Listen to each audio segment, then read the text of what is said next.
খলাত বসে থাকা লাগবে, তার থেকে এখানে বসে থাকেন, ঠিক কিনা? আপনারা আছেন তো ইনশাআল্লাহ? দেখি একটু কারা কারা আছেন, হাতটা একটু শক্ত করে উঠান। হ্যাঁ, একটু হাত নামান, হাত নামান, হাত নামান। ফাইনাল হাত তুলবো, তার আগে বলে দেই যাদের এখানে গিরিজের ঝামেলা আছে, মোবাইল কম আছে না, গিয়ার ওয়েল নাই, এগুলো বাদ। অনেকে থাকতেই পারে বাবা গিয়ার ওয়েল শেষ হয়ে গেছে, আমার মোবাইল নাই, গিরিজ নাই, আপনার নড়ে না সরে না। আর যাদের হাতে কিছু আছে মাল সামান, আর আল্লাহ রাব্বুল আমিন শক্তি দিছে, হাত দুটা একসাথে টন টন করে সোজা করেন। হ্যাঁ, সোজা করেন। ওই যে পিছনে যারা বসে আছেন, আপনারা আমাদের সাথে না? এইদিকে দাঁড়ায় আছে আমাদের সাথে না? তারা হাত শক্ত করেন, সোজা করেন। এবার ডানে বামে তাকায় দেখেন কারা কারা উঠাতে পারে না, হাতগুলো উঠাই দেন, চাপ ধরতে বাইর করেন, ধরে উঠান। শক্ত করছেন? সোজা হয়েছে? সোজা সোজা, এরকম এরকম, এই কান বরাবর, কান বরাবর, এই বরাবর। এবার পিছনে একটু টানা দেন, জোরে জোরে। এবার একটু সামনে দেন, এবার একটু ডানে দেন, ডানে। এবার একটু বামে দেন। এবার একটু সোজা করেন, রিল্যাক্স করে বসেন, একদম আরাম করে। নামাজের শুরুতে হাত নামাবেন না, আরাম করে বসেন, আরামে বসেন, রিল্যাক্স, নড়াচড়া দিয়ে রিল্যাক্স করে বসেন। হাত সোজা করেন। এবার গলাটা পরিষ্কার দেন। হয়নি হয়নি, ভালো করে হাত সোজা করে। একটা মুখ যদি বন্ধ থাকে খবর আছে কিন্তু, বলে দিলাম, একটু হলেও নড়াচড়া দেন। শক্ত করেন, হাত সোজা করেন, সোজা করেন। এবার একটু নড়াচড়া দেন এদিক ওদিক, জোরে জোরে। হ্যাঁ, এবার হাত শক্ত করে সোজা করেন। করছেন সবাই? এবার হাতটা বুক বরাবর নেন, এই বরাবর। এবার আমরা একটা ভারইমারির ইতিহাস তৈরি করব। এখন আমরা আল্লাহর একটা এমন হুঙ্কার দেওয়া তাকবীর দিব, যেগুলো এখন পর্যন্ত আসে নাই, একটা জানার ভিতরে না ঢোকে। নতুন কোনো লোক আর মাঠে নেওয়া হবে না। একজন যেন না আসতে পারে, ছেলেরা ওখানে পরীক্ষা একদম পাহারা দিবে, একজন আর না। তুমি খাও পাপড়, জম্মের পাপড় খাও, আমরাও আল্লাহর কাছে হিসাব বরাবর করবো ইনশাআল্লাহ। হাত শব্দ করছেন সবাই? এবার আমরা যখন লিল্লাহি তাকবীর বলবো, হাত দুটো আকাশ পানে ছুড়ে দিয়ে আল্লাহু আকবার বলতে হবে। যারা জীবনের সর্বশক্তি দিয়ে আল্লাহকে খুশি করার জন্য শয়তানকে পরাজিত করার নিয়তে এরকম তাকবীর দিতে পারবেন, তারা বলেন আল্লাহুম্মা আমিন। আর হাজার পাম্পট্টি দেওয়ার পরেও যারা পারবেন না, তারা বলেন আল্লাহুম্মা আমিন। ওই দলেও আছে কিছু না ভাই? পারবেন ইনশাআল্লাহ? বুঝেন কিন্তু? রেডি তো সবাই? দেখে এবার আকাশ বাতাস মুখরিত করে আমি যখন লিল্লাহি তাকবীর বলবো, উপর দিকে হাত ছুঁড়ে দিয়ে আল্লাহু আকবার বলতে হবে, ঠিক আছে ইনশাআল্লাহ? দেখে একটা তাকবীর দেন, লিল্লাহি তাকবীর, লিল্লাহি তাকবীর। আল কোরআনের আলো, আল হাদিসের আলো, তোমার নেতা আমার নেতা, আলেম ওলামা যেখানে, আল্লাহর আইন যেখানে, লিল্লাহি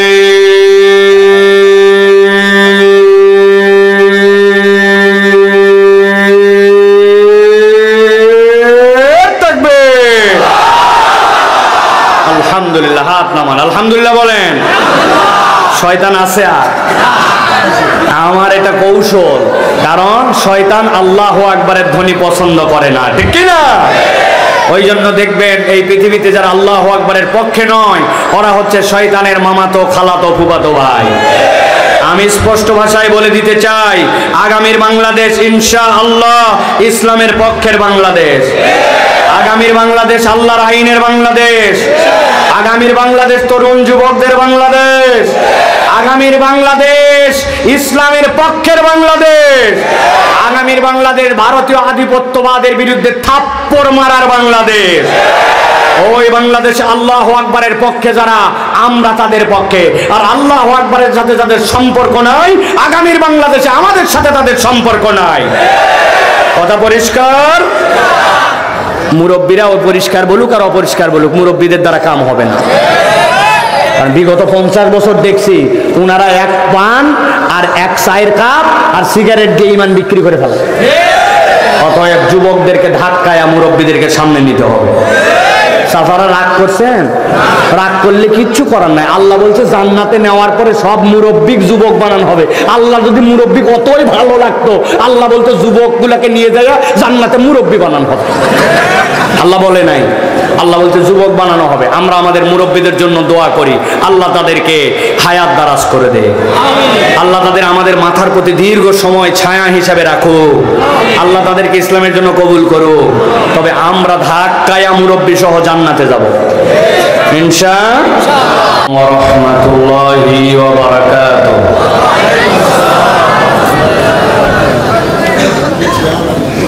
ইন্নাল হামদালিল্লাহ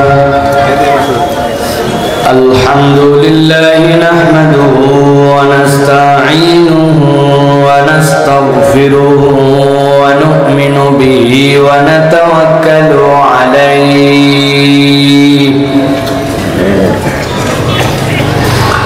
ওয়া নাউযু বিল্লাহি মিন শুরুরি আনফুসিনা ওয়া মিন সাইয়্যাতি আ'মালিনা। من يهد الله فلا مضل له ومن يضلل فلا هادي له وأشهد أن لا إله إلا الله وحده لا شريك له وأشهد أن سيدنا وحبيبنا وطبيب قلوبنا محمد الذي أرسله بالحق بشيرا ونذيرا وداعيا إلى الله بإذنه وسراجا منيرا. فقد قال الله سبحانه وتعالى في كلامه المجيد وفي فرقان الحميد. أعوذ بالله من الشيطان الرجيم. بسم الله الرحمن الرحيم.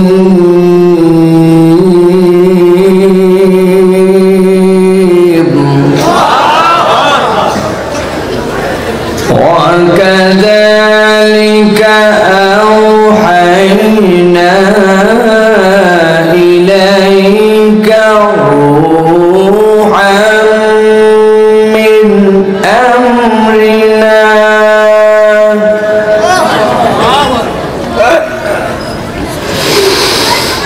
ما كنت تدري ما الكتاب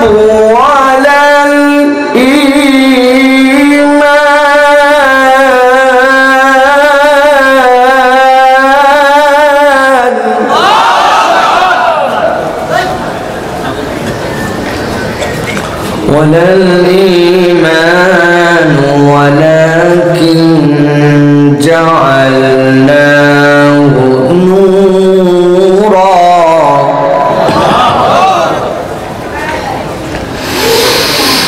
ولكن جعلناه نورا نهدي به من نشاء من عبادنا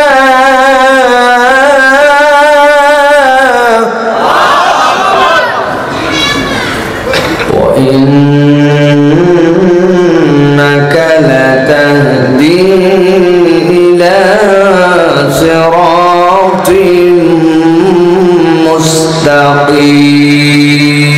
مستقيم. وقال الله سبحانه وتعالى آمرا ومخبرا إن الله وملائكته يصلون على النبي يا أيها الذين آمنوا صلوا عليه وسلموا تسليما. اللهم صل على محمد وعلى آل محمد كما صليت على إبراهيم وعلى آل إبراهيم إنك حميد مجيد اللهم بارك على محمد وعلى آل محمد كما باركت على إبراهيم وعلى آل إبراهيم إنك حميد مجيد আলহামদুলিল্লাহ বাংলাদেশের ঐতিহ্যবাহী জেলা পাবনার ঈশ্বরদীর বাঁশেরবাদা ভাড়ইমারি দারুস সুন্নাহ হাফেজিয়া মাদ্রাসার উদ্যোগে আজকের এই 26তম 2 দিনব্যাপী তাফসীরুল কোরআন মাহফিলের প্রথম অধিবেশন। আজকের এই অধিবেশনের সুযোগ্য সম্মানিত সভাপতি, আপনাদের এই অঞ্চলের কৃতি সন্তান, এই অঞ্চলের মুখ উজ্জ্বল করা বাংলাদেশের অন্যতম একজন মেডিসিন বিশেষজ্ঞ ডাক্তার আব্দুল হামিদ সাহেব, যিনি বর্তমানে রাজশাহী মেডিকেল কলেজ হাসপাতালে অধ্যাপনায় নিযুক্ত আছেন। আজকে কথা বলেছেন হযরত মাওলানা মাহবুবুল আলম বুলবুল সাহেব।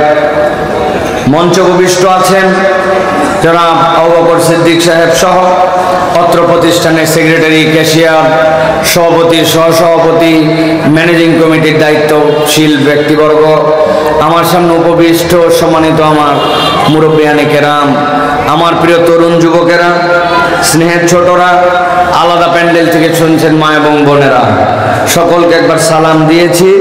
আরও একবার আপনাদের কাছে দোয়া পাওয়া এবং করার আশায় সালাম নিবেদন করছি। আসসালামু আলাইকুম ওয়া রাহমাতুল্লাহ। আমার প্রিয় ভাইয়েরা, আপনারা কেমন আছেন? ভালো আছেন আপনারা? আল্লাহ রাব্বুল আলামিন আমাকেও যথেষ্ট ভালো রেখে আপনাদের কাছে কথা বলার জন্য আসার তৌফিক দিয়েছেন, এই জন্য আমিও আল্লাহর কাছে কৃতজ্ঞ, আলহামদুলিল্লাহ। তবে স্বাভাবিকভাবেই 5 মাস ধারাবাহিকভাবে লক্ষাধিক কিলোমিটার ভ্রমণ করার পরে মানুষের শরীরের মধ্যে এক ধরনের ক্লান্তি, এক ধরনের অবসাদ, এই টাইপের জিনিস চলে আসাই স্বাভাবিক। সুতরাং আমরা অনেক সফর করি, সেই হিসাবে কিছুটা ক্লান্তি আমার মধ্যে আছে। তবে এটা আল্লাহর দয়া, আল্লাহর বিশেষ ফজল। আমারে কোনোরকম একবার ঘাটটার ধরে চেয়ারে খালি বসাই দিতে পারলে হয়, এর আগে মনে হয় আর পারবো না, আর সম্ভব না। কিন্তু গলাটা যদি ভালো থাকে আর চেয়ারে যদি তুলতে পারেন, ইনশাআল্লাহ পাগলা ঘোড়া ছুটবে ইনশাআল্লাহ। প্রিয় ভাইয়েরা, আপনাদের এখানে অনেক আগেও আমি একবার আসছিলাম, মনে আছে না আপনাদের? ওর পর থেকেই, করোনার পর থেকেই আমার ভাইয়েরা মহব্বত করেন, বলেন আমি সত্যিকার কথা বৃহস্পতিবার দিন এত দূরে ঢাকা থেকে আসি না। বৃহস্পতিবার দিন আমার ঢাকায় শুক্রবারের জুমা থাকে, কাছাকাছি থাকি, কিন্তু আমাদের ভাইদের মহব্বত আজকে আপনাদের এখানে এই দীর্ঘ সফর করে আনিয়েছে। আমি আল্লাহর কাছে কামনা করব এমন কতগুলা কথা যেন আমরা আজকে শুনে যাই, যে কথা নিরেট শোনা নয়, এটা যেন আমাদের জীবন পরিবর্তন এবং উপলব্ধি জাগ্রতকরণে এটা যেন একটা মাইল ফলক হয়। বলেন আল্লাহুম্মা আমিন। আমি সেরকম কিছু কথা গুছিয়েছি আপনাদের কাছে বলার জন্য। আল্লাহ রাব্বুল আলামিন যদি তৌফিক দেন, আমরা সেরকম কিছু কথা শুনবো ইনশাআল্লাহ। আমি আশপাশে যারা আছেন, আমি বলবো পাবনা অঞ্চলে মাহফিল একটা আনন্দ উৎসব, একটা সংস্কৃতি, একটা আমাদের জন্য বিরাট বড় একটা আনন্দের বার্তা। সাথে সাথে দুঃখটাও এইটা, যার জন্য এত আয়োজন, সেই বর যদি পুরো যাত্রীর মধ্যে না থাকে, তাহলে যেরকম ওই বাড়িতে যাওয়ার পরে মানুষ বরযাত্রীকে দাম দেয় না, ঠিক একই রকম যেই মাহফিলের কারণে দোকান পাট, জিলাপি, মেলা, খাদ্য আসলো, আপনি ওই মাহফিলকে একদম বাদ দিয়া খালি দোকানপাটে থাকলেন, তাহলে আল্লাহর কাছেও এই আপনার ঘোরাফেরা খাওয়া দাওয়াটা গ্রহণযোগ্য হবে না। ঠিক না ভাই? এত বুঝি আমরা, বাপ রে বাপ, এতই বুঝি, কিন্তু আমার যুবকরা এই কথাটা বোঝে না। আপনি খালি মোবাইলে কোনো একটা মুরব্বী খালি সমস্যা কিছু একটা হয়েছে, বলছে বাবা এই জিনিস বুঝতেছি না, দেখবেন 5টা যুবক থাকলে 5 জনই হাত বাড়ায় দিচ্ছে, চাচা দিয়ে দেখেন। প্রত্যেকেই এক একজন বিশেষজ্ঞ, ঠিক না ভাই? তা আমরা মোবাইল বুঝি, আমরা এ বুঝি সে বুঝি, কত কিছু বুঝি, কিন্তু আপনি কোরআনের মাহফিলে আসতে যে ফায়দা হয় এটা বুঝেন না কেন? ওই বুঝের জায়গায় শয়তান পেশাব করছে, ঠিক না ভাই? এজন্য আমি আপনাদেরকে নিমন্ত্রণ করছি, আসেন প্রিয় তরুণ, প্রিয় যুবক, কোরআনের এই ময়দানে ইনশাআল্লাহ আল্লাহ রাব্বুল আমিন আপনার জন্য এটা ভাগ্য পরিবর্তনের কারণ করে দিতে পারেন, ঠিক কি না? অনেকেই চিন্তা করতেছে বাহিরে হাতে একটা বিড়ি আছে, আবার বাম হাতে একটা পলিথিনের মধ্যে জিলাপিও আছে, বিড়ির সাথে আবার জিলাপি খাওয়ার মজাই আলাদা, ঠিক না ভাই? বাংলাদেশের লোকের 3টা জিনিসই হেভি নেশা, একটা হচ্ছে চা, আর একটা পান, সাথে টান। সেই জমানো জিনিস, তাই না?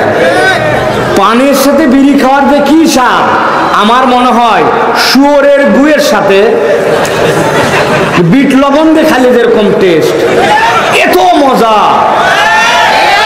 কারণ আমি কোন কুত্তাকে এখন পর্যন্ত দেখি নাই যে বাথরুমের ভিতরে ঢুকে, খাওয়া তো দূরের কথা, চিন্তাও করতে পারেন ও পায়খানা করার সময় জীবনে খায় না। আপনি একটা কুকুরকে যদি দেখাতে পারেন যে ঠ্যাং তুলে এরকম করে মুততেছে আর মুখেও হাড্ডি একটা ধরে আছে, জীবনে দেখছেন আপনি? অথবা খাচ্ছে আর পায়খানা করতেছে, দেখছেন কোনোদিন? হয় হাগে নয় খায়, কথা ঠিক কিনা? একমাত্র মানুষ হাগে আবার টানে। ভারইমারিতে আছে ভাই, আল্লাহ আমাদেরকে হেফাজত করুক। প্রিয় ভাইয়েরা, আমি আপনাদেরকে বলবো বদভ্যাস ছেড়ে দেন আর কোরআন শোনার জন্য ভিতরে আসেন। কেন এই কথা বললাম? অনেক যুবক চিন্তা করতেছে দূরে দূরে মাইক দিচ্ছেন, হ্যাঁ আমি একটু বিড়ি খাইতে খাইতে শুনলে সমস্যা কোথায় আছে না ভাই?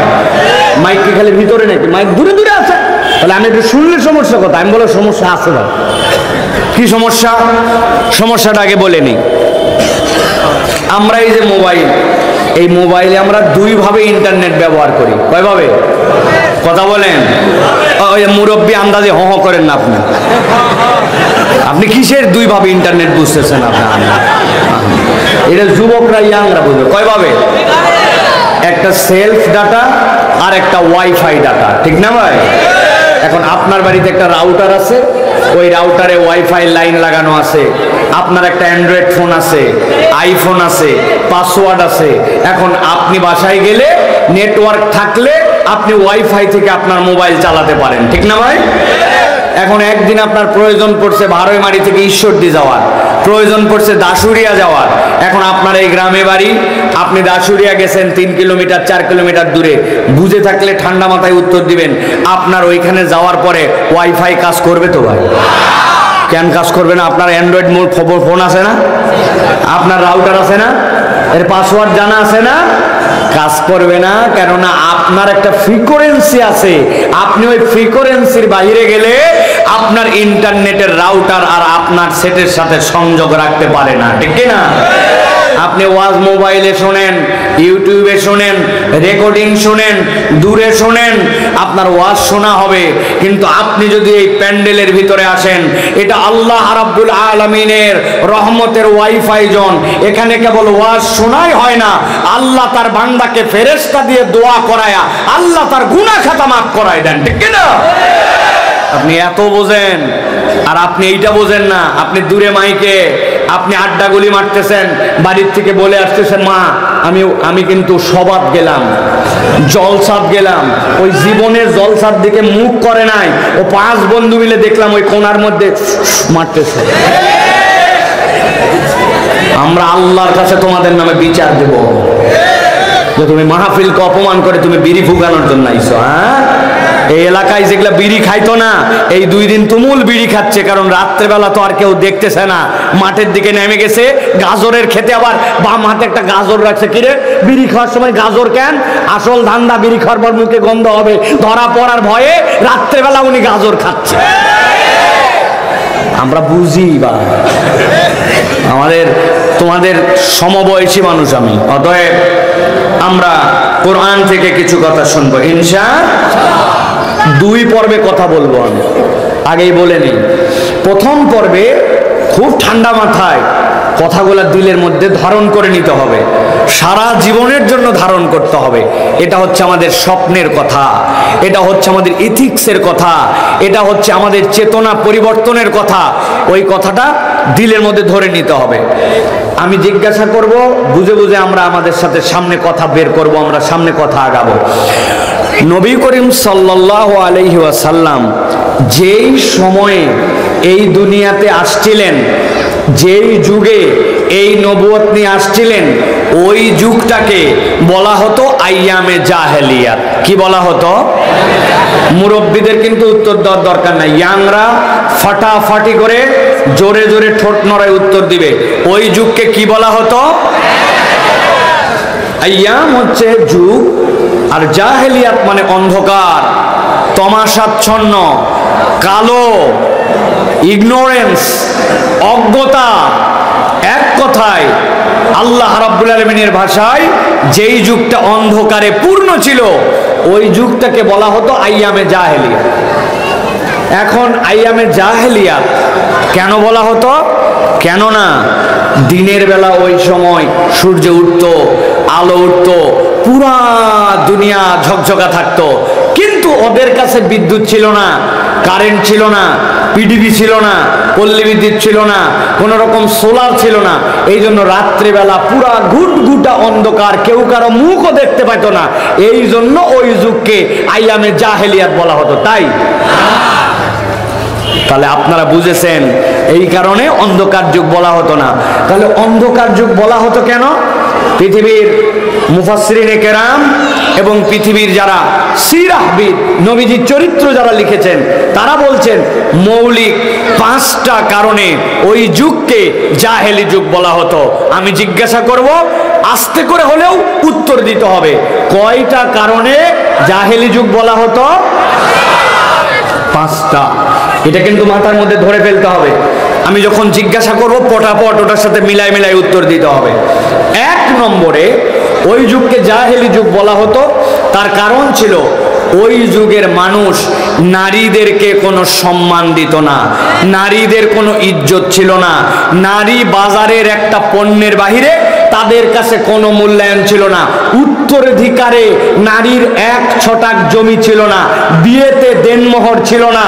ওই সময় নারী বলতে তাদের কাছে একটা পণ্যের বাহিরে কিছুই ছিল না। আল্লাহ কোরআনে বলছেন কাফেরদেরকে জাহান্নামে ঢুকানো হবে, কিন্তু তাও তাদেরকে জিজ্ঞাসা করা হবে, ওয়াইযাল মাউউদাতু সুইলাত বিআইয়ি যামবিন কুতিলাত, তোমরা এই ছোট্ট ছোট্ট নারী বাচ্চাদেরকে কেন হত্যা করছিলে? জাহান্নামে যাবি ঠিক, কিন্তু তাও বলে যা যে এই বাচ্চাগুলোর তোরা মারছিলি কেন? তার মানে ওই সময় নারীদের কোনো ইজ্জত ছিল। 1 নম্বর কারণ। 2 নম্বর, ওই সময়ে এতিমের সম্পদ খেয়ে ফেলা তাদের কাছে কোনো বিষয় ছিল না।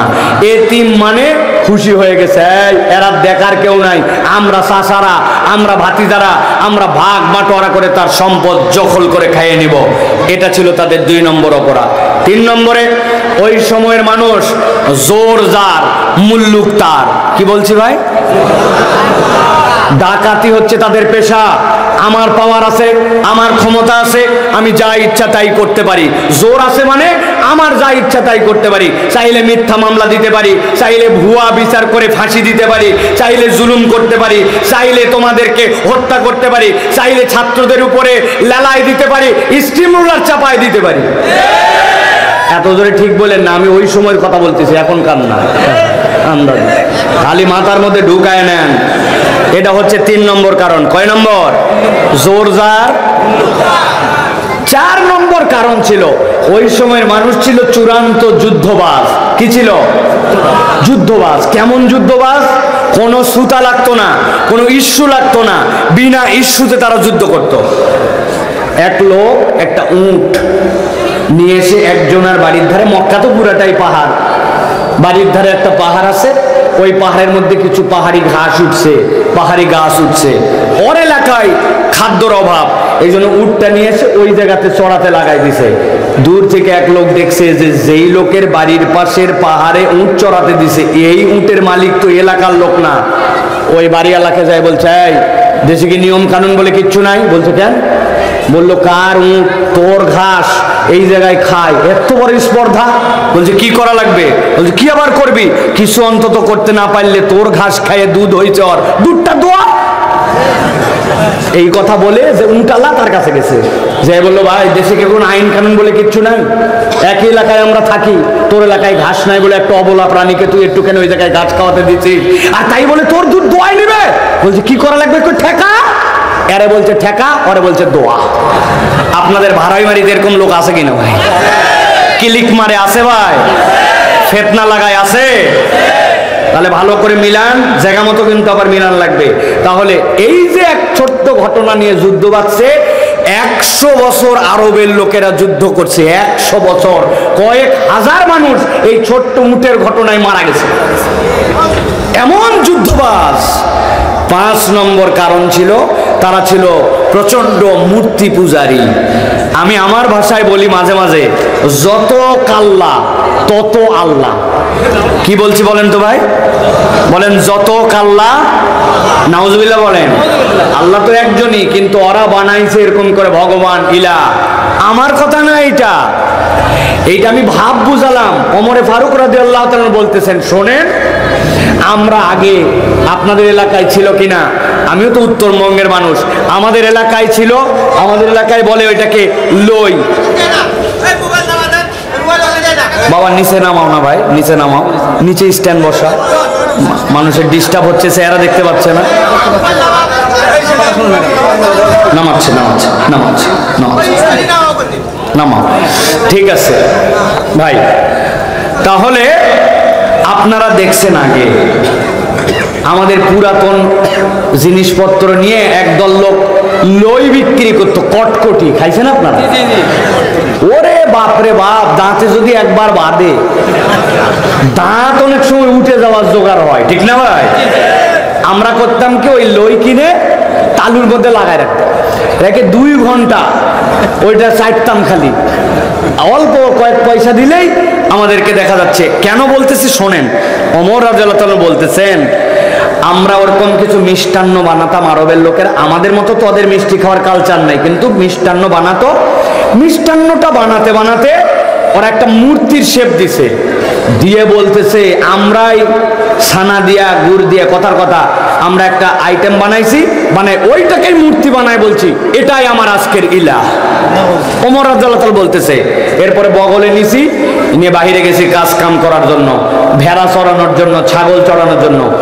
মরুভূমিতে যাইয়া এমন খিদা লাগছে, আশপাশে কোনো খাবার নাই, পরে নিজের ইলার ঠ্যাং খাইছে। আরে ঠ্যাং খাই দেখে পেট ভরে নাই, এরপরে কোমর পর্যন্ত খাইছি, কোমর খাওয়ার পর আস্তে আস্তে পুরা ইলা খায় ফেলাইছি। ওমর রাদিয়াল্লাহু তাআলা বলছেন, হাইরে আমরা জাহেল ছিলাম, নিজের হাতে বানানো ইলা নিজে খেয়ে ফেলতাম। ওরা খানায় কাবাকে মূর্তির মিউজিয়াম বানায় ফেলছিল, ঘরে ঘরে মূর্তি। তাহলে জাহেলি যুগের কারণ ছিল এই 5টা, মনে থাকবে তো? আবার রিভাইজ করি। 1 নম্বর বলেছি নারীদের মর্যাদা ছিল না, 2 নম্বর বলেছি এতিমদের সম্পদ খেয়ে ফেলতো, 3 নম্বর বলেছি জোর জার মুল্লুক তার, 4 নম্বর বলেছি ওই মানুষগুলো যুদ্ধবাজ ছিল, 5 নম্বর বলেছি মূর্তির পূজারী ছিল। মনে থাকবে তো ভাই? আমার ওয়াজ খালি শোনার ওয়াজ না, আমার ওয়াজ মনে রেখে থিম বের করার ওয়াজ, ভালো করে এটা মনে রাখেন। এবার চলেন, নবী করিম সাল্লাল্লাহু আলাইহি ওয়াসাল্লামের নবুয়তের আগের যে সময়, ওই চ্যাপ্টারটাকে 2 ভাগে ভাগ করা হয়। 17 থেকে 25 নবীজির বয়সের, ওই সময় নবী করিম সাল্লাল্লাহু আলাইহি ওয়াসাল্লাম চেষ্টা করলেন কেমনে এই জাহালত দূর করা যায়, নারীদের মর্যাদা দেওয়া যায়, নানানভাবে নবীজি চেষ্টা করলেন, কিন্তু নবী করিম সাল্লাল্লাহু আলাইহি ওয়াসাল্লাম সফল হলেন না। কেননা ওই মানুষগুলা ছিল বেয়াদবের চরম সীমানায়। ইয়ামেন থেকে এক লোক কাপড় নিয়ে আসছে, ইয়ামেনের কাপড়ের অনেক দাম, অনেক ভালো কাপড় বানায়। আসার পরে খানায় খাওয়ার সামনে দোকান দিয়ে বসছে, আবু জেহেল কয়েকটা চেলা চামুন্ডা পিছনে নিয়ে, ভাব চক্কর আছে তো, মক্কার দায়িত্বশীল, ব্যাপার স্যাপারে আলাদা। আবু জেহেল এসে বলতেছে, এই ভালো কাপড় কোনটা বাইর করো। বলছে এইটা ভালো কাপড় স্যার। বলছে এটা কত করে দর? এত করে দর। বলছে তোকে আলাদা কাইটে দেওয়া লাগবে না, পুরা থান দিয়ে দে আমারে, পুরা থান নিচে। বলছে টাকা? বলছে আমি কি হারাই গেছি নাকি, ওই যে কাবার পাশে আমার বাড়ি, যাওয়ার সময় পুরা কাপড় নিয়ে যাবে। ও চিন্তা করছে যেই লোক পুরা থান কিনতে পারে আর পিছনে যত তার চেলা চামুন্ডা, এই লোক তো অবশ্যই একটা সম্মানিত লোক। সারাদিনের ব্যবসা শেষে বিকালে গেছে আবু জাহেলের বাড়িতে। এটা আমি আর রাহিকুল মাকতুম থেকে বলতেছি। এইটা সিরাত ইবনে কাসির থেকে বলতেছে এটা আছে, এটা উনি আসছে সিরাত ইবনে হিশামের মধ্যে। উনি আসার পরে বিকালবেলা বলছে, আমি তো বাড়ি চলে যাব ভাই, টাকাটা দেন। আবু জাহেল আসমান থেকে পড়ছে, বলছে তুমি কে? বলছে তুমি কে মানে? সকালবেলা আমার থেকে কাপড় নিলে না? বলছে বাজে কথা বলবা না। এই সাথের লোকজন, এর চিনিস? বলছে সারাদিন বস আপনার সাথে আমরা আছি, ওকে তো আজকে জীবনের প্রথম দেখলাম। ওই কে? যেই রকম নেতা সেই রকম সাথে সাগরে, ঠিক না ভাই? নবীজি এগুলার থেকে বের করার চেষ্টা করছেন, কিন্তু কোনোভাবে নবীজি পূর্ণ সফল হন নাই। হেল্পফুল বুজুর্গ বানাইছেন, অনেক কিছু করেছেন, মন খারাপ নবীজির। 25 থেকে 40 এই 15 বছর আল্লাহ নবীজি আর মক্কায় সাধারণ থাকলেন না। উনি এই 5টা বিষয়ের চিন্তা নিয়ে গারে হেরায় চিন্তা করতেছিলেন, ধ্যান করতেন, ভাবতেন কেমনে এখান থেকে বের করা যায়। বলেন তো 25 থেকে 40 কয় বছর? ভাই আপনারা ঘুমাই যাননি তো? অঙ্ক বুঝে বুঝে কথা বলেন। আমি বারবার বলছি মুরব্বীদের কথা বলা লাগবে না, ইয়াংরা মুখের গামছা সরাও, সব মাপলা টাপলা সরাও সব। 25 থেকে 40 কয় বছর? 15 বছর আল্লাহ নবী ছিলেন গারে হেরায়। কেউ একজন যদি বলতে পারেন এখানে, আমি তার জন্য দোয়া করব। গারে হেরা মানে হেরা গুহা, কিন্তু হেরা গুহাটা কোন পাহাড়ের উপর অবস্থিত? জাবালে নূর। কে বলছে? মাশাআল্লাহ, বারাকাল্লাহু ফি। জাবাল মানে পাহাড়, নূর মানে আলো, আলোর পাহাড়ের উপরে গারে হেরা। নবীজি 15 বছর এখানে ভাবতেছেন। নবীজি সাল্লাল্লাহু আলাইহি সাল্লাম সোমবার দিন বেরিয়ে যেতেন। সোম, মঙ্গল, বুধ 3 দিনের জন্য খাদিজাতুল কুবরা রাদিয়াল্লাহু তাআলা আনহা রুটি, খাবার, পানি নবীজিকে দিয়ে দিয়েছেন। নবীজি খাইছেন। এরপরে খাদিজা অপেক্ষা করছেন যে সোম, মঙ্গল, বুধ নবী তো চলে আসবেন, কিন্তু মুহাম্মদ সাল্লাল্লাহু আলাইহি ওয়াসাল্লাম আসেন না। বিশুদ্ধবার পার হয়ে গেছে, জুমার বার চলে আসছে, খাদিজার ভিতরে তরপানি। এরপরে নবীজির বয়স তখন 39, খাদিজা রাদিয়াল্লাহু তাআলার বয়স তখন 55। ওই ভদ্র মহিলা আমাদের মা, উনি খাবার নিয়ে 8 কিলোমিটার রাস্তা পার করে 2600 ফিট উঁচুতে, আমি 20 বছর আগে উঠছি ওই জায়গাতে, উঠতে যাই আমার হাঁটু পর্যন্ত ব্যথা হয়ে গেছে। আল্লাহ নবীর কাছে এই মহিলা খাবার পৌঁছাই দিয়ে আসছেন। আল্লাহু আকবার। তাবারক ছাড়া মিলাদে লোক বসে না, আবার যেমন তেমন তাবারক না, বিরিয়ানি না হলে লোক আসে না। এগুলো আশেকে রসুল। আশেকে রসুলের দৃষ্টান্ত নিতে হলে খাদিজা রাদিয়াল্লাহু তাআলার জীবন থেকে নিতে হবে, ঠিক কি না? প্রিয় ভাইরা, নবীজি 15 বছর ভাবলেন। আল্লাহ নবী সাল্লাল্লাহু আলাইহি সাল্লাম গারে হেরায়, আল্লাহ নবীর বয়স যখন 40 বছর, একদিন জিবরাইল আমিন আসলেন। আসার পরে আল্লাহ নবী সাল্লাল্লাহু আলাইহি সাল্লামকে কাছে এসে বললেন, ইন্নী বুইসতু মিনাল্লাহ, আমি আল্লাহর পক্ষ থেকে এসেছি। আল্লাহর পক্ষ থেকে আমি পয়গাম নিয়ে এসেছি। আল্লাহ আপনাকে নবুয়ত দিয়েছেন, আল্লাহ রাব্বুল আমিন আপনার প্রতি আয়াতে কারিমা দিয়েছেন আল্লাহর পক্ষ থেকে। নবীজি দেখে তো ঘাবড়ায় গেছেন। জিবরাইল আমিন কোন রকম স্বাভাবিক ব্যাপার স্যাপার নয়। আল্লাহ নবী সাল্লাল্লাহু আলাইহি সাল্লাম তার 26 বছর, তার এই পুরা নবুয়তের জীবন যেটা ছিল 23 বছর, 23 বছরে কয়েক হাজার বার জিবরাইল আমিন আল্লাহ নবীর কাছে এসেছেন, কিন্তু জিবরাইল আমিনকে আকৃতিতে মাত্র 2 বার আল্লাহ নবী দেখেছেন। এত বৃহৎ, এত বিশাল আকৃতি, তার আসল আকৃতিটা আল্লাহর এইরকম অসীম সৃষ্টি। জিবরাইল আমিন নবীর কাছে আসলেন। আসার পরে বললেন, ইয়া রাসূলুল্লাহ, আপনাকে আল্লাহ ওহী দিয়েছেন, ইকরা, আপনি পাঠ করুন। নবীজি সাল্লাল্লাহু আলাইহি সাল্লাম বললেন, মা আনা বিকারিন, আমি তো পড়তে জানি না। আল্লাহ নবীকে জাপটায় ধরলেন, বুকের মধ্যে চাপ দিলেন, দিয়ে বলেন, ইকরা, মা আনা বিকারিন, আমি পড়তে জানি না। এরপরে আবার যখন জড়ায় ধরলেন, ধরার পরে বললেন, ইকরা বিসমি রাব্বিকাল্লাযী খলাক, খলাকাল ইনসানা মিন আলাক, ইকরা ওয়া রাব্বুকাল আকরাম আল্লাযী আল্লামা বিল কলম। আল্লাহ নবীকে 5টা আয়াত দেওয়া হলো। আল্লাহ নবীর সাথে সাথে পড়ে ফেললেন। পড়ার পরে আল্লাহ নবীর জ্বর এসে গেল, ঘাবড়ায় গেলেন। হেরা গুহা থেকে নেমে নেমে আল্লাহ নবী খাদিজাতুল কুবরা রাদিয়াল্লাহু তাআলা আনহার কাছে চলে আসলেন। 12 মারির যারা কথা শুনতেছেন, আমার ঠান্ডা মাথায় উত্তর দেন। যেই কথাটি নবুয়ত মৌতের আগমনের মুহূর্তের যেই সূরা আলাক থেকে যে 5 আয়াত এবং যে ঘটনাটা আপনাদের কাছে এখন বললাম ছোট্ট একটু 1 মিনিটে, এই কথাটাকে জীবনের প্রথম আজকেই শুনলেন নাকি এর আগে অনেকবার আপনারা শুনেছেন কিনা?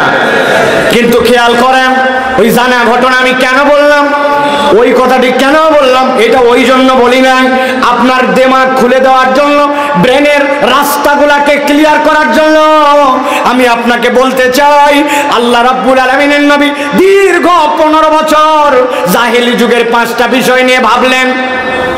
এখানকার মানুষ যুদ্ধবাজ, নারীর মর্যাদা দেয় না, ডাকাতি তাদের পেশা, যুদ্ধ করা খেলা, ওই মানুষগুলা মূর্তির পূজারী। আল্লাহর নবী 15 বছর ধরে ভাবলেন, খাওয়ার কথা পর্যন্ত ভুলে যেতেন, কিন্তু 15 বছর পরে 40 বছর বয়সে আল্লাহর নবীর কাছে ওহীটা আসলো কি? একটু মিলান, একটু হিসাব করেন, একটু ভাবেন, একটুখানি কল্পনা করেন। আল্লাহর নবীর কাছে যদি এই ওহী আসতো, হে নবী আপনি যান, দাওয়াতের কাজ শুরু করেন, যুদ্ধ বন্ধ করার জন্য এই পলিসি বললাম, নারীদেরকে ইজ্জত দেওয়ার জন্য এই দিক নির্দেশনা দিলাম, তাহলে আপনার আমার চিন্তা অনুযায়ী মনে হতো নবী ভাবলেন যা ওহী আসলো তাই, ঠিক কিনা? কিন্তু নবী ভাবলেন কি আর আল্লাহ ওহী দিলেন কি? আমাদের চেতনার জায়গাটা এই জায়গায় আল্লাহ রাব্বুল আলামিনের এই দেওয়া 5টা আয়াতকে ব্যাখ্যা করেছেন মুফাসসিররা বলছেন, আল্লাহর নবীর প্রতি এই ওহীর দ্বারা আল্লাহ রাব্বুল আলামিন কি দিলেন জানো নাকি? কিয়ামত পর্যন্ত যুগে যুগে জাহালত আসবে, কিন্তু কিয়ামত পর্যন্ত আমার নবীর পরে আর কোনো নবী আসবে না। ওই জাহালত যদি আপনি দূর করতে চান, দুনিয়ার কোনো পদ্ধতি দিয়ে জাহালত দূর হবে না। জাহালত দূর করার একমাত্র পদ্ধতি হচ্ছে আপনাকে আল্লাহকে চিনতে হবে, রবকে চেনার বিদ্যা, এবং সে অনুযায়ী মানুষের চরিত্র যদি না বানানো যায়, সোনার বাংলার স্বপ্ন কিয়ামত পর্যন্ত সোনার বাংলায় রয়ে যাবে, ঠিক না? এই জন্য আল্লাহ রাব্বুল আলামিন বলছেন, ওয়া কাযালিকা আওহাইনা ইলাইকা রূহান মিন আমরিনা মা কুনতা তাদরি মাল কিতাবু ওয়ালাল ঈমান।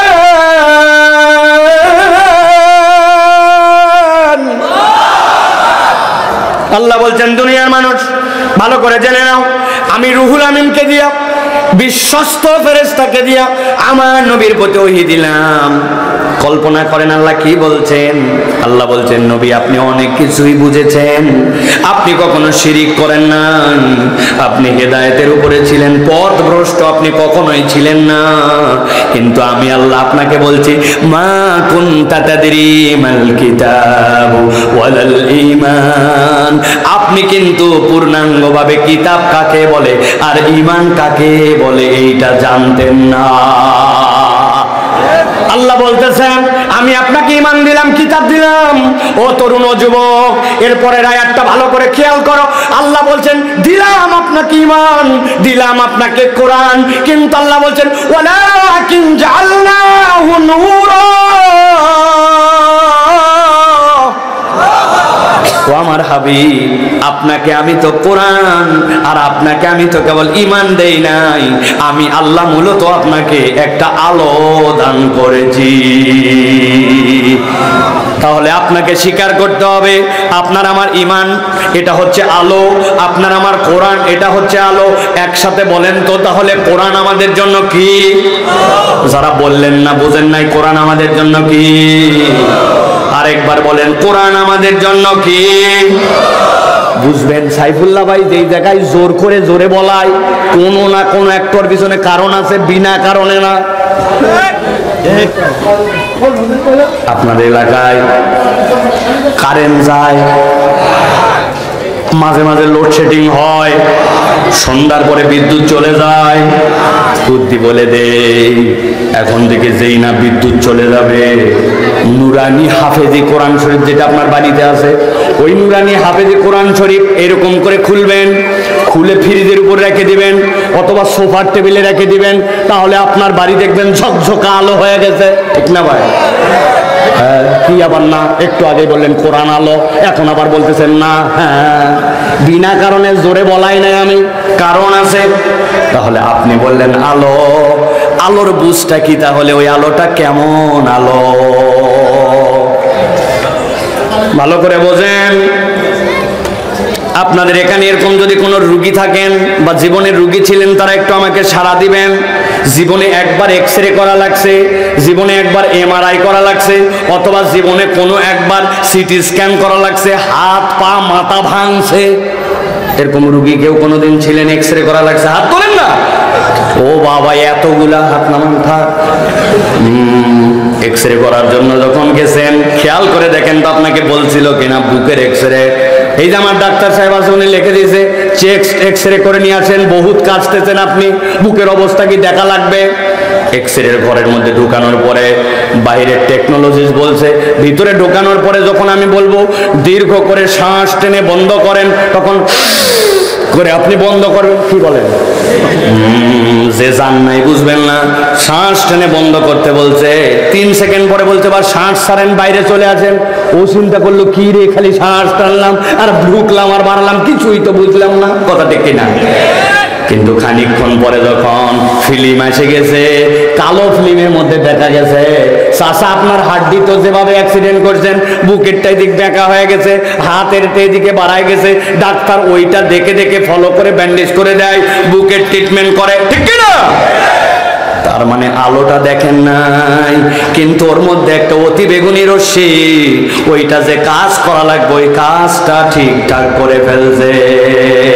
আল্লাহ বলছেন ওয়ালাকিন জাআলনাহু নূরা নাহদি বিহি মান নাশাউ মিন ইবাদিনা ওয়া ইন্নাকা লাতাহদি ইলা সিরাতিম মুস্তাকিম। ও বান্দা, তুমি দেখতে পাও না, কিন্তু এই কোরআন তোমার জন্য আলো, তোমার সমাজের জন্য আলো, তোমার পৃথিবীর জন্য আলো, তোমার রাষ্ট্রের জন্য আলো, তোমার সংসদের জন্য আলো, তোমার ব্যাংকের জন্য আলো, তোমার অর্থনীতির জন্য আলো। একবার যদি ঈমান আর কোরআন দিয়ে তোমার দেশ সমাজ বিশ্ব চলে, ওই জাহেলি যুগ পরিবর্তন করে সোনার যুগ যেরকম ফেরত আসছিল, কিয়ামত পর্যন্ত কোরআন চ্যালেঞ্জ করছে, কোরআন ছাড়া কোন যুগকে প্রকৃত পরিবর্তন করা সম্ভব নয়। জিজ্ঞাসা করব, বলেন তো, যারা দেশের টাকা বিদেশে পাচার করে দিল, দেশের ব্যাংক হাওয়া করে দিল, রাস্তার খোয়া বালু খাইয়ে ফেললো, আসেনি ভাই? তারপরে টপ করে বিদেশে চলে গেল, ভিডিও ছাড়া আবার অডিও রেডিওর যুগের বক্তব্য পাঠালো, পাঠায় আবার ঠেলা খাইলো। যারা এইগুলা করলো, এইগুলা কি শিক্ষিত নাকি অশিক্ষিত? আরে না, কিসের এইগুলা কি পড়ালেখা জানে না? জানে না। সচিবরা কি অশিক্ষিত? মিয়া কি বলতেছেন আপনি? হ্যাঁ, শিক্ষিত, কিন্তু ওই শিক্ষার সাথে তার অন্তরের আলো যুক্ত হয় নাই, আল্লাহকে চেনার আলো যুক্ত হয় নাই, কোরআনের আলো যুক্ত হয় নাই। ওই জন্য ওই আলো তাদেরকে পথ দেখাতে পারে না, বরং ওই আলো তাদেরকে জাহান্নামের দিকে নিয়ে যায়। ঠিক কিনা? তাছাড়া এত বড় ভুল মানুষ কেমনে করে? এইরকম পাগলামো তাছাড়া কেমনে করে? কত জায়গায় আমি এই গল্প করছি, প্রযুক্তি আগায় গেছে, এখন সব জায়গায় লেখা থাকে সিসি ক্যামেরা নিয়ন্ত্রিত। আগে ছিল চোর, এখন হচ্ছে ডাকাত। আপনি ঠিক বললেও ঠিক, না বললেও ঠিক। আমরা যে আমার কাছে প্রমাণ আছে, আমার পাসপোর্টের মেয়াদ শেষ, 6 মাসের নিচে মেয়াদ না থাকলে ভিসা দেয় না। আমি বেকায়দায় আছি, তাড়াতাড়ি করে পাসপোর্ট নিয়ে আমি পাসপোর্ট অফিসে যাচ্ছি, আবেদন করে কাজ করা লাগবে, সিরিয়ালটা আগায় নেওয়া লাগবে, এমার্জেন্সি টাকা জমা দেওয়া, তাড়াতাড়ি কাজ হয়। কিন্তু যাওয়ার আগে একজন বলল, ভাই যাওয়ার সময় একটু প্রস্তুতি নিয়ে যাইয়েন। আমি মনে করছি ওখানে যাই বোধহয় কলম দিয়ে সই করা লাগবে, এই জন্য ভালো কলম পকেটে নিয়েছি। জি না, আন্দাজে আমি কলম নিব কেন? আপনিও ভাত খান, আমিও ভাত খাই, যা নেওয়া লাগবে তাই নিছি। হ্যাঁ, পকেটে মাল নিয়ে চলে গেছি। যাওয়ার পরে দোতলায় আমাকে অফিসে তুলছে, তুলে খালি ঘুরাই। আমি তো পকেটে মাল রেডি, খায়ও না, কাজও করে না, কি ঝামেলা। অনেকক্ষণ পর ঘুরানোর পরে আমার বলতেছে, হুজুর নিচে চলেন। যেই না নিচে আসতেছি, দোতলার থেকে একটা সিঁড়ি, এরপর একটা ল্যান্ডিং, তারপর আবার একটা সিঁড়ি, ওই এক ধাপি পার করে মধ্যের ওই জায়গায় এসে বলতেছে, বাইর করেন। বললাম এই ব্যাগ কল এ বাইর করার জন্য আমি কখন থেকে রেডি হয়ে আছি, এত ঘুরায় ঘুরায় এই জায়গায় আসে তুমি এই কথা বলো কেন? বলছে হুজুর রাগ করেন না, এই বিল্ডিংটি সিসি ক্যামেরা নিয়ন্ত্রিত, আমরা মনিটরে চেক করে দেখছি পুরা বিল্ডিং এর সব জায়গায় ভিডিওতে ধরে, এই জায়গাটা ধরে না। যেই জায়গা ধরে না ওই জায়গায় মাল খায়। কিন্তু ও যদি একবার বুঝতো কিরামান কাতিবিনা ইয়ালামুনা মা তাফআলুন, আল্লাহ এমন দুইটা ফেরেশতা রেখেছে, শীত নাই, গরম নাই, আলো নাই, অন্ধকার নাই, ছোট নাই, ব্যাটারির চার্জ আছে, চার্জ নাই, এরকম কোনো কারবার নাই। তুমি যেখানেই থাকো না কেন তোমার হিসাব হয়। এই বোর্ডটা যদি তার হৃদয়ে থাকতো, আর যদি কোরআনের আইন এই হুকুম না মানলে চুরি করলে কি হবে, ঘুষ খাইলে কি হবে, এই আইনটা যদি প্রপারলি সমাজে বাস্তবায়ন থাকতো, আর আমাদের সম্মানিত পুলিশ ভাইয়েরা যদি তদন্ত প্রতিবেদনটা বিনা ঘুষে একবার দিত। আছে না আমাদের পুলিশ ভাইয়েরা? আল্লাহ ওনাদেরকে হেদায়েত দান করুক। বিগত 10 বছর আমি যা জ্বলা জ্বলছে আপনাদেরকে দিয়া, আমি যদি মাপ না করি আপনার খবর আছে। আমার গাড়ির কাগজ ঠিক, আপডেট 2 বছর পর্যন্ত, বর্ধিত ইনকাম ট্যাক্স দেওয়া কমপ্লিট, গাড়ির ফিটনেস ক্লিয়ার, গাড়িতে কোনো কাগজ বাদ নাই। কিন্তু সারা দিন খালি ওয়াজে যাওয়ার সময় এখানে ধরে সেখানে ধরে, আর খালি টাকা খাওয়ার ধান্দা করে। উহারাই পুলিশ ছিল। আল্লাহ এখন একটু তাদেরকে হেদায়েত দেয়, আল্লাহ তাদেরকে বোঝার তৌফিক দান করুক। এই জন্য আমি বলছি প্রত্যেক মাহফিলে পুলিশদের নিরাপত্তার জন্য ডাকার দরকার নাই, কিন্তু অবশ্যই অবশ্যই ওয়াজ শোনার জন্য ওনাদের দাওয়াত দেওয়া লাগবে, ঠিক কি না? ওইগুলো মাহফিলের নিরাপত্তা আমরাই দিতে পারি, আপনাদের লাগে না, ঠিক কি না? ভালো করে বোঝেন। আল্লাহ রাব্বুল আলামিন এই জন্য বলছেন, দুনিয়ার মানুষ ভালো করে বোঝো, বাল নাকযিফু বিল হাক্কি আলাল বাতিল ফায়াদমাহু ফাইযা হুয়া যাহিক ওয়া লাকুমুল ওয়াইলু মিম্মা তাসিফুন।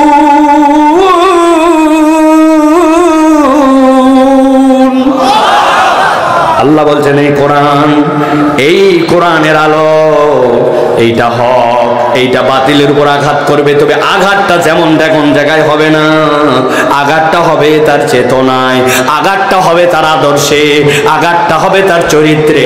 আল্লাহ বলছেন এমন ভাবে আঘাত করবে কোরআন, কোরআনের আইন, কোরআনের বিধান, কোরআনের জীবন এমন পরিবর্তন করবে। আল্লাহ বলছেন বাতিলকে নিশ্চিহ্ন করে দিবেন আল্লাহ, এটা রব্বুল আলামিনের গ্যারান্টি, ঠিক না?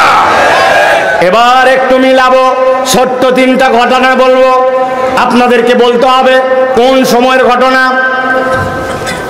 ট্রাকে করে উত্তরবঙ্গের ঠাকুরগাঁবাসী বিশাল ঠান্ডায় আছে, আমাদের এলাকায় তো ঠান্ডাই নাই, ঠান্ডার দেশ তো উত্তরবঙ্গের ওই পঞ্চগড়ের ওইদিকে, বাপরে ঠান্ডা। মানুষ টাকা দিছে, কম্বল কেনা হয়েছে, ওই কম্বল নিয়ে বঙ্গবাজার থেকে কাউরান বাজারের উপর দিয়ে ফার্ম গেটের সামনে দিয়ে যখন পার হচ্ছে, হঠাৎ করে সামনে দিকে একজন এসে বলছে, হুজুর পেছন থেকে কিন্তু গাড়ি স্লো কিন্তু আপনার কম্বল চুরি হয়ে যাচ্ছে। আরে আমি থাকতে কম্বল চুরি হবে? ধাপ করে ট্রাকের থেকে লাফ দিয়ে নামছি, পাইলে বেটার একবারে নিচে নামা মাত্র একজন আমাকে চিনতে পেরে ধরেছে, এরকম করে ধরে বলছে, হুজুর যায়েন না, চোর ধরতে যাই না। বললাম কেন, তুমি কি চোরের সহযোগী নাকি? বলছেন না হুজুর, উল্টা পাল্টা বলতেছেন কেন? যেই বেটা ব্লেড মাইরে বস্তার থেকে 5টা কম্বল নিয়ে গেছে হুজুর, গরম দেখায় যাচ্ছেন, ও তো ব্লেড জমা দিয়ে যায় না, এবার যখন কম্বল পাবে না তখন ব্লেড আপনার পেটে মারবে। এই ঘটনা নবীজির সময়ের, মক্কা শরীফের ঘটনা। ভালো করে বুঝেন, জোর যার মুল্লুক তার। হ্যাঁ মিলতেছে।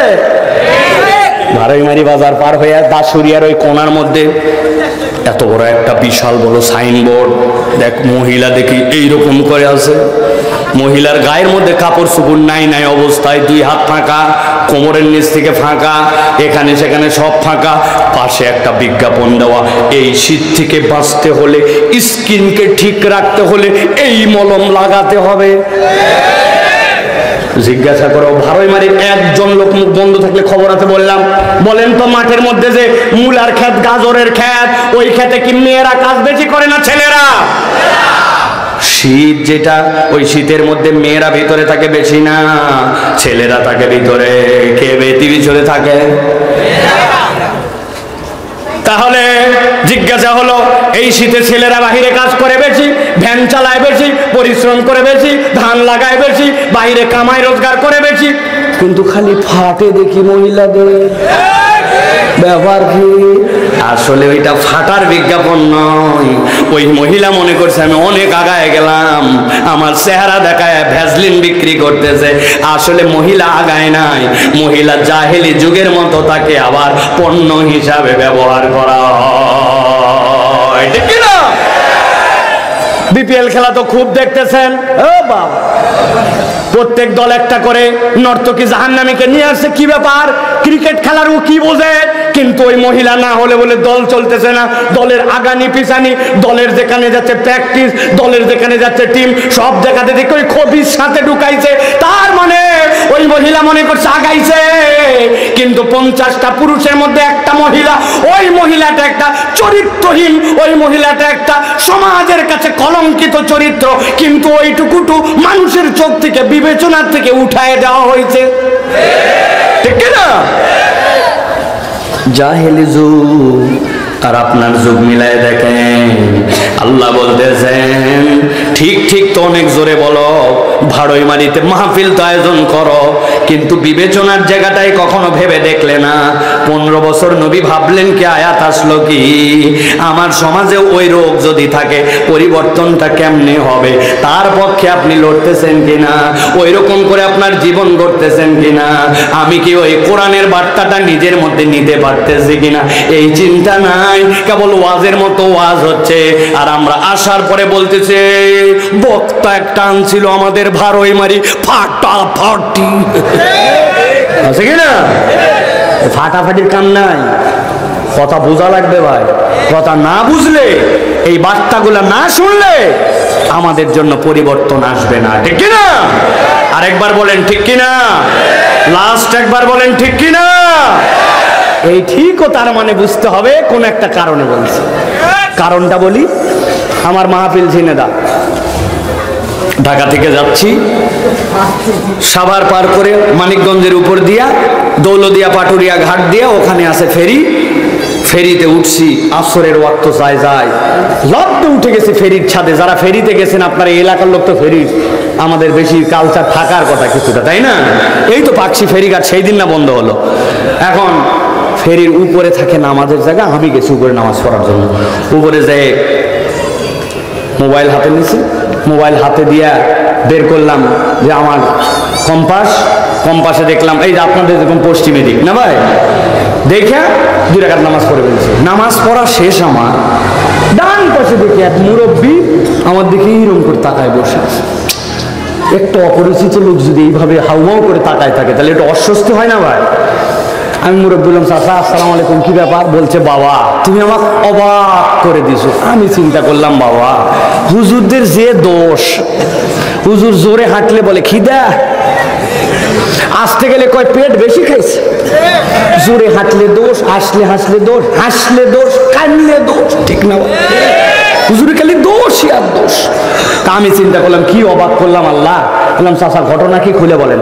বলছে বাবা তোমার আগে আমি এখানে নামাজ পড়ার জন্য উঠছিলাম, উঠে একজনকে জিজ্ঞাসা করলাম কেবলা কোন দিক, বলছে এদিক।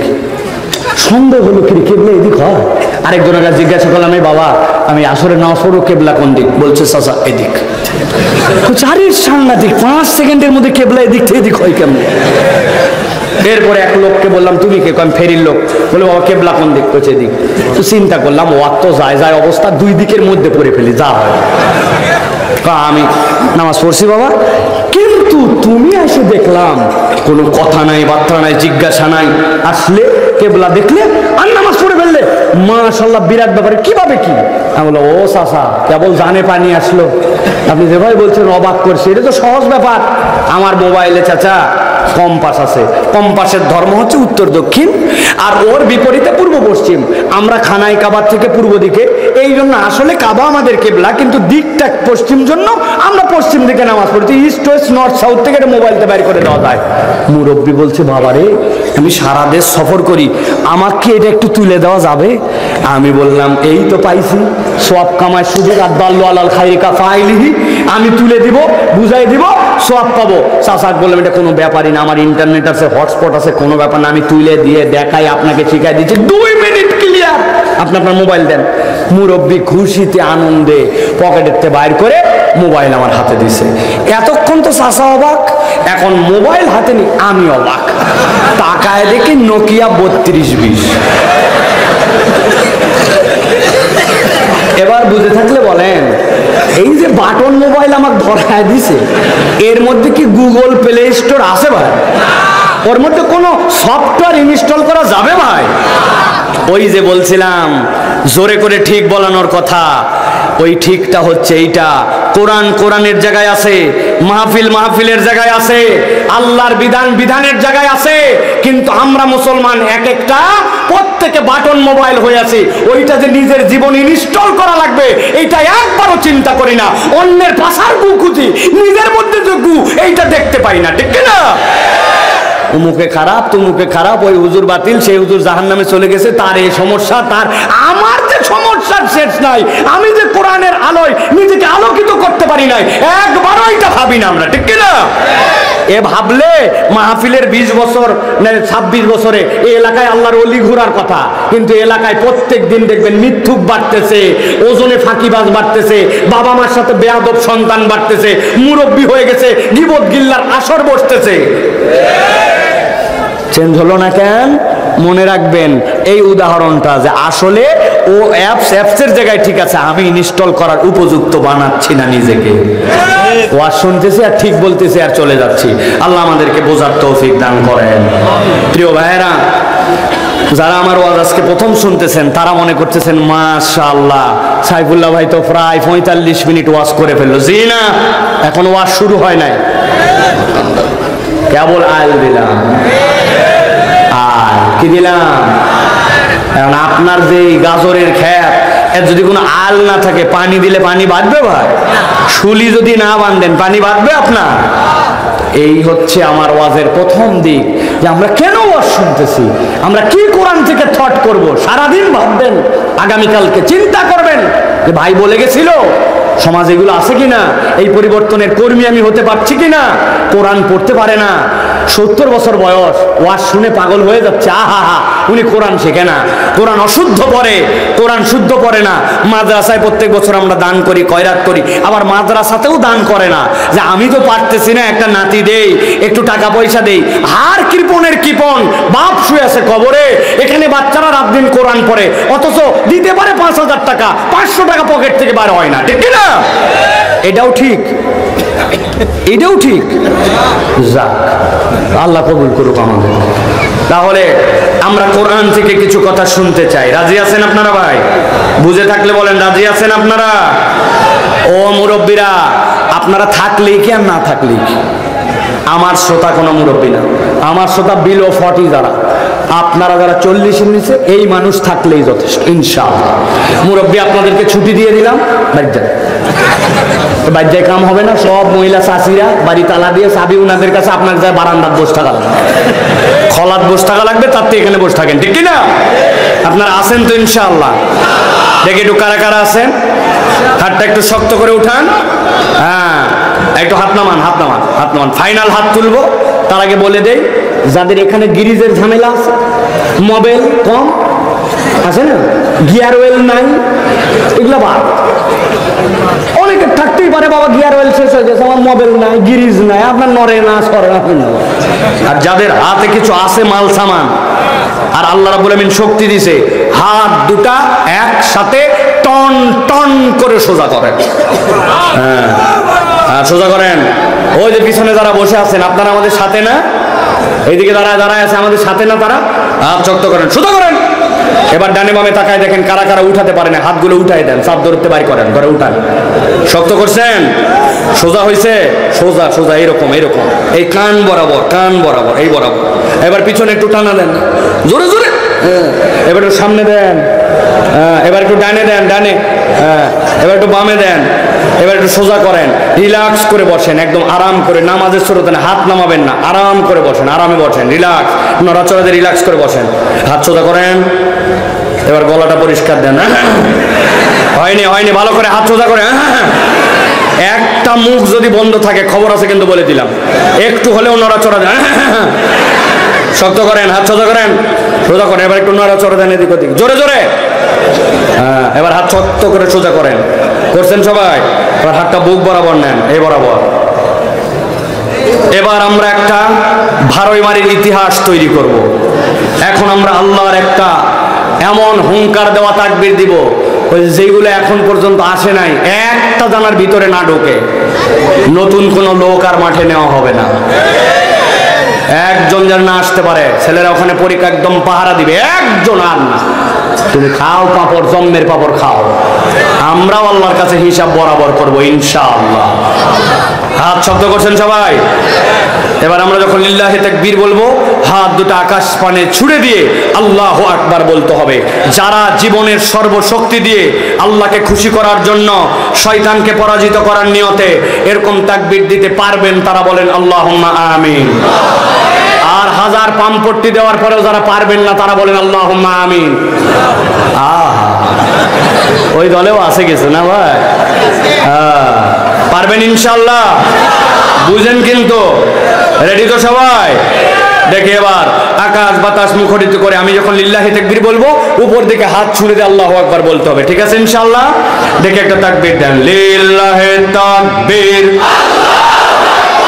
লিল্লাহি তাকবীর, আল কোরআনের আলো,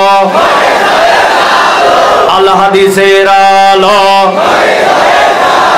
তোমার নেতা আমার নেতা, আলেম ওলামা যেখানে, আল্লাহর আইন যেখানে,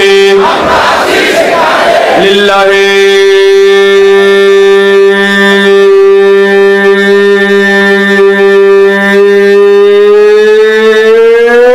তাকবীর। আলহামদুলিল্লাহ, হাত নামান, আলহামদুলিল্লাহ বলেন। শয়তান আছে আর? আমার এটা কৌশল, কারণ শয়তান আল্লাহু আকবারের ধ্বনি পছন্দ করে না, ঠিক কি না? ওই জন্য দেখবেন এই পৃথিবীতে যারা আল্লাহু আকবারের পক্ষে নয় ওরা হচ্ছে শয়তানের মামাতো খালাতো ফুফাতো ভাই। আমি স্পষ্ট ভাষায় বলে দিতে চাই, আগামীর বাংলাদেশ ইনশাআল্লাহ ইসলামের পক্ষের বাংলাদেশ, আগামীর বাংলাদেশ আল্লাহর আইনের বাংলাদেশ, আগামীর বাংলাদেশ তরুণ যুবকদের বাংলাদেশ, আগামীর বাংলাদেশ ইসলামের পক্ষের বাংলাদেশ, আগামীর বাংলাদেশ ভারতীয় আধিপত্যবাদের বিরুদ্ধে থাপ্পড় মারার বাংলাদেশ।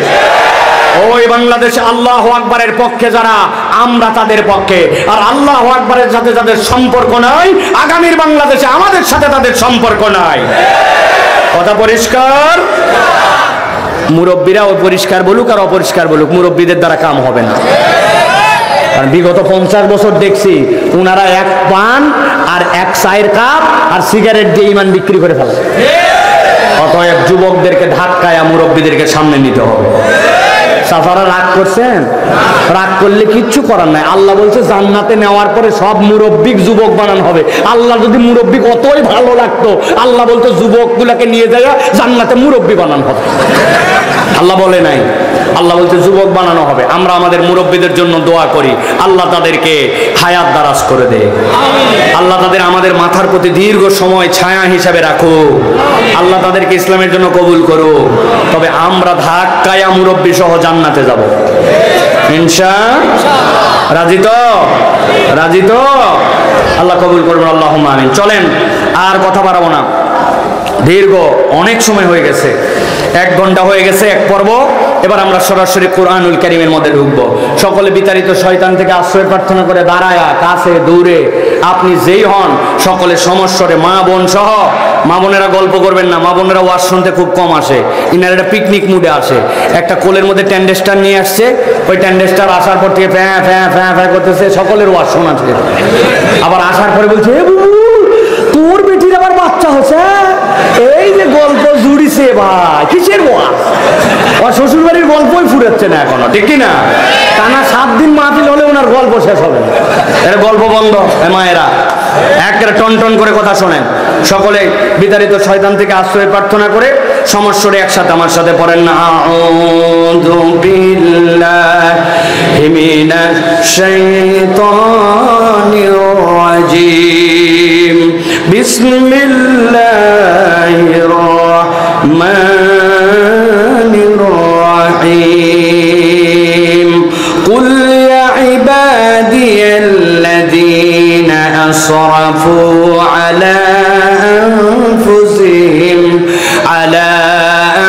আনফুসিহিম লা তাকনাতু মির রাহমাতিল্লাহ, ইন্নাল্লাহা ইয়াগফিরুয যুনুবা জামিআ, ইন্নাহু হুয়াল গফুরুর রাহিম। আল্লাহ রাব্বুল আমিন বলছেন, ঠান্ডা মাথায় গভীর মনোযোগে 3টা আয়াতে কারিমা বলবো। 3টার বার্তাটা আমরা প্রথমে হৃদয়ের মধ্যে একটুখানি গ্রহণ করে নেওয়ার জন্য চেষ্টা করি। আল্লাহ বলছেন, ও আমার হাবিব, আমার বান্দাদের কাছে আপনি বলেন, আল্লাযীনা আসরাফু, যারা দুনিয়ার বুকে বাড়াবাড়ি করছে, দুনিয়ার বুকে আল্লাহ যা বলেছেন ওই সীমাকে অতিক্রম করে চলে গেছে, গুনাহ খাতায় নিজের জীবনকে জর্জরিত করে ফেলেছে। আল্লাহ বলছেন ওই বাড়াবাড়িটা করেছে আলা আনফুসিহিম, তাদের অন্তরের উপরে, লা তাকনাতু মির রাহমাতিল্লাহ, আল্লাহর রহমত থেকে সে যেন নিরাশ না হয়। আল্লাহ বলছেন নবী জানায় রাখেন, ইন্নাল্লাহা ইয়াগফিরুয যুনুবা জামিআ, নিশ্চয় বান্দার গুনাহ যতই হোক, যিনি ক্ষমা করে দেওয়ার যোগ্যতা রাখেন তিনি তার মালিক, তিনি তার স্রষ্টা আল্লাহ। আল্লাহ বলছেন, ইন্নাহু হুয়াল গফুরুর রাহিম, নিশ্চয় তোমার রব গফুর, তোমার রব রাহিম। আল্লাহ এরপরে বলছেন, ইন্নাল মুত্তাকিনা ফি জান্নাতিন ওয়া উয়ুন, নিশ্চয় যারা মুত্তাকি হবে আমি রব্বুল আমিন তাদেরকে জান্নাত আর তাদের জন্য আমার পক্ষ থেকে ঝর্ণা ধারা রাখবো। আল্লাহ ডাক দিয়ে বলবেন, উদখুলুহা বিসালামিন আমিনিন, আসো আসো আসো, নিরাপত্তার সাথে ওই জান্নাতের মধ্যে ঢুকে যাও। আল্লাহ বলছেন, যেই না জান্নাতে ঢুকবে আমি 5টা নিয়ামত দেব। 1 নম্বর, ওয়ানাযা'না মা ফি সুদুরিহিম মিন গিল্লিন, দুনিয়ায় যত ভালো মানুষই হোক, আরেকজনের উন্নতি দেখে, আরেকজনের আগায় যাওয়া দেখে মনের মধ্যে মাঝে মাঝে ঈর্ষা অটোমেটিক চলে আসে। উমুকের বাচ্চাটা ডাক্তার হয়ে গেল, একই সাথে পড়তো, আমার বাচ্চাটা কিছু হতে পারলো না। উমুকেরটা চলে গেল বিদেশে, আমারটা কিছু করতে পারলো না। আমার এখন পর্যন্ত নিজের যা জমি ছিল বাপের ভিটা বাড়াতে পারলাম না, আর আমার সাথের লোক উমুকে 10 বিঘা কিনে ফেললো। আপনি ভালো মুসলমান, কিন্তু তারপরেও মনের মধ্যে অপর ভাইয়ের ব্যাপারে মাঝে মাঝে ঈর্ষা আসে, ঠিক কিনা? আল্লাহ বলছেন, ওয়ানাযা'না মা ফি সুদুরিহিম মিন গিল্লিন, জান্নাতে ঢোকা মাত্র 1 নম্বর যত ধরনের ঈর্ষা আল্লাহ দূর করে দিবেন। 2 নম্বর, ইখওয়ানা, এই মানুষগুলা ভাই হয়ে যাবে। আল্লাহ বলছেন এরপরে, আলা সুরুরিম মুতাকাবিলিন, জান্নাতে আল্লাহ চেয়ারের ব্যবস্থা করে দিবেন। ওই জান্নাতের মজলিসে আল্লাহর সামনে ওই বান্দাগুলা রহমানের আলোচনা ওই দিন চেয়ারে বসে হেলান দিয়ে দিয়ে শুনবে। আল্লাহ বলছেন এরপরে, লা ইয়ামাসসুহুম ফিহা নাসাবুন, দুনিয়ায় আপনার যত ভালো জিনিসই থাক, ওয়াজ আমি যত ভালোই করি, আমি যদি 2 ঘন্টা 2.5 ঘন্টা 3 ঘন্টার পরে চলে যাই, ওইটার আপনার কাছে তৃপ্তি দিবে না, ক্লান্তি চলে আসবে। আল্লাহ বলছেন, লা ইয়ামাসসুহুম ফিহা নাসাবুন, জান্নাতে ঢোকার পরে তোমার কোনো ক্লান্তি আসবে না, আল্লাহ দূর করে দিবেন। ওয়া মা হুম মিনহা বিমুখরিজিন, ওই জান্নাত থেকে আল্লাহ বলছেন কোন বান্দাকে আর কখনো ঢুকলে বের করা হবে না। আপনার বান্দা, আপনার উম্মত এই এইগুলা শুনে চিন্তা করছে, হায় হায় আমি তো জান্নাতে যেতে চাই, কিন্তু আমার আমল নামার দিকে যদি তাকাই তাইলে তো আমি বুঝতে পারি আজকে সকাল থেকে এখন পর্যন্ত আমার যে গুনাহ, আমার যে গোপনে গুনাহ, আমার যে মোবাইলের গুনাহ, আমার যে কান দিয়ে শ্রবণের গুনাহ। লোকজন ভাবছে মুরব্বী মানুষ দাঁড়িয়ে এত বড় হয়ে গেছে, উনি বোধহয় আর গুনাহ করে না, কিন্তু উনার সামনে দিয়ে একটা মহিলা চলে গেছে, মুরব্বীর মনে হয়তো এমন চিন্তা আসছে, বাহিরের মানুষ ওই চিন্তা জানলে উনার মুখের দিকে থুতু দিতে যেত না। হয় কিনা? আমার আল্লাহ বলছেন ওই বান্দারা ঘাবড়ায় গেছে। আল্লাহ বলছেন নবী বলে দেন তারা যেন ঘাবড়ায় না। নাব্বি ইবাদি, আমার বান্দাকে খবর দেন, আন্নি আনাল গফুরুর রহিম, বান্দাকে আমি রব্বুল আলামিন ক্ষমা করতে চাই দয়াদ্র রব হিসাবে। আল্লাহ এরপরে বলতেছেন সূরা হিজরের পরে আল্লাহ বলতেছেন আফালা ইয়াতুবুনা ইলাল্লাহ ওয়া ইস্তাগফিরুনাহু ওয়াল্লাহু গফুরুর রহিম। বান্দা তুই ওই জান্নাতে যেতে চাস, আমি তোকে আশার বাণী দিলাম, কিন্তু আমি তোর কাছে জানতে চাই আফালা ইয়াতুবুনা ইলাল্লাহ, তুই কি আল্লাহর দিকে একটু ফেরত আসবি না? ওয়া ইস্তাগফিরুনাহু, আর তার কাছে কি তুই একটু ক্ষমা চাবি না? আল্লাহু আকবার। এই আয়াতে কারিমার আলোকে তিনটা জিজ্ঞাসা আছে, ভালো করে বোঝেন আর মন থেকে উত্তর দেন। আমরা কি জান্নাতে যেতে চাই? আমরা কি